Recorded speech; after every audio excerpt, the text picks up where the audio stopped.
the forms, character and functions of the instruments of struggle. All of the preparatory period must be utilized for explaining to the workers involved the necessity of organized preparation for the struggle. This means that we must popularize the committees of struggle against lockouts, strike committees, special commissions which must take the leadership of the struggle upon themselves. In the case of an approaching lockout, it is necessary to begin elections for committees of struggle against lockouts. And a few days before the calling of a strike, it is necessary to begin elections of strike committees. It is always necessary to commence elections of anti-lockout committees or strike committees a few days before the declaration of the lockout or the strike. In case a lockout is declared unexpectedly, or if a strike arises suddenly, or also if it is impossible to have the committees elected in due time, it is necessary at the moment of the declaration of the strike or lockout, while the workers have not yet dispersed, to arrange a general meeting of the workers at which, after due agitation, a proposal for the election of a committee should be made, naming for this purpose a prepared list of revolutionary, reformist, anarcho-syndicalist, Catholic and non-party workers. With regard to the composition of the strike committee, it is especially important that the elections for strike committees be carried on in all shops and even in craft groups, and that they be widely representative of all the categories and groups of workers, as for instance, the shop delegations in Lodz. The election system should be determined according to the extent of the conflict and the shops involved. The more strike committees there are, the easier it will be for them to guide the mass of workers. In small shops the strike committee may be elected on the basis of one for every 25 to 50 workers. In larger shops, one out of every 100 to 200. In the very large factories where tens of thousands of workers are employed, the strike committee should consist of from 200 to 300 people.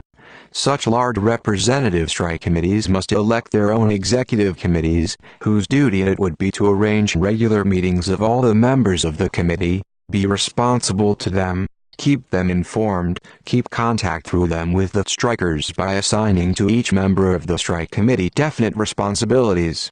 With regard to the functions of the strike committees, and their tasks, it is necessary for them to attain the following.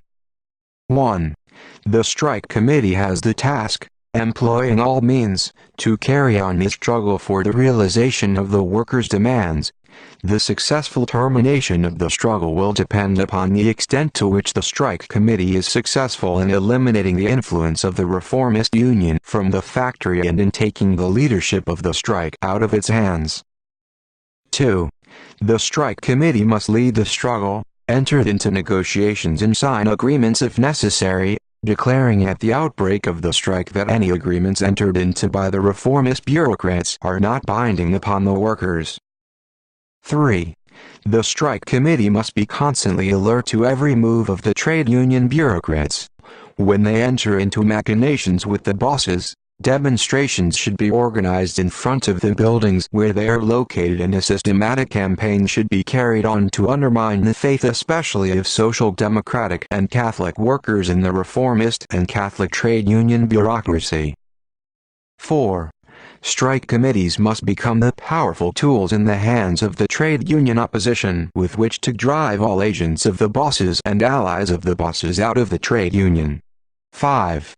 The strike committees must draw the shop committees into full participation in the struggle, but if the latter should trail after the trade union bureaucrats, then the strike committee must carry on as severe a fight against them as against the trade union bureaucracy. 6. The basic task of the strike committee is, not only to concentrate the attention of the masses on the slogans put forth in our struggle, but what is especially important, to supplement the original slogans in the course of struggle, with new slogans, including political demands, depending upon the new situations and the changing conditions, never permitting the initiative to slip from its hands. 7. The strike committee cannot and must not adopt the attitude of all or nothing.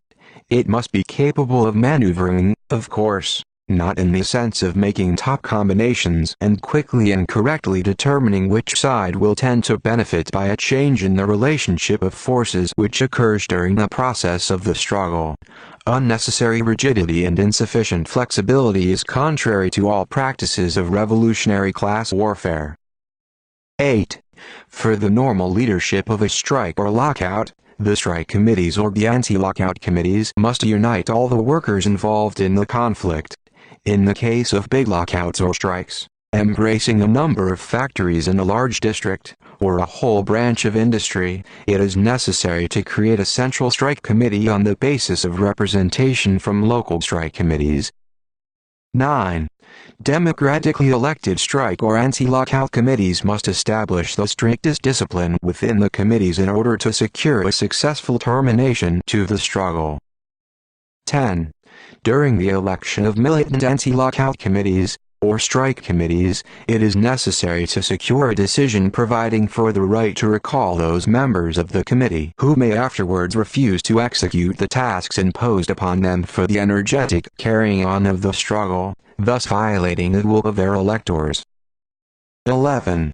The militant anti-lockout committees, strike committees and other instruments of struggle must not only see to it that all workers involved in the conflict are regularly registered, but also to establish regular control centers for the purpose of strengthening connections with and utilizing the greatest possible number of workers for active participation in the struggle. 12. The strike committees must establish and maintain the closest contacts between the strikers and the mass of unemployed workers in order to frustrate any attempts to utilize the unemployed in disrupting the economic struggle.